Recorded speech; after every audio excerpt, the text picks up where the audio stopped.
আশুরার দিন আল্লাহ রাসূল সাল্লাল্লাহু আলাইহি ওয়াসাল্লাম তিনি রোজা রাখতেন এবং রোজা রাখার আদেশ দিতেন যে তোমরা রোজা রাখো।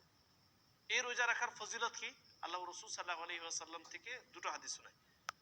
আফজালুস সিয়াম বাদা রমাদান শাহরুল্লাহিল মুহাররম, রমজান মাসের পর সবথেকে উত্তম সিয়াম, উত্তম রোজা হচ্ছে মুহররম মাসের 10 তারিখ বা 9-10 আর 10-11। জানি আমরা দুটো রোজা রাখতে হয়, কেন দুটো রোজা রাখি সেটাও আমি বলছি পরে।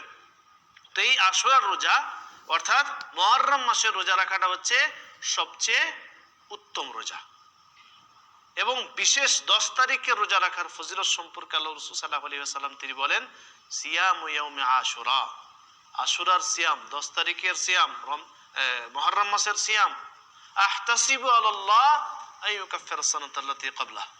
আল্লাহ রাসূল সাল্লাল্লাহু আলাইহি ওয়াসাল্লাম বলছেন যে আমি আল্লাহ তাআলার কাছে আশাবাদী যে তিনি বিগত 1 বছরের সাগিরা গুনাহ মাফ করে দেবেন। সুবহানাল্লাহ।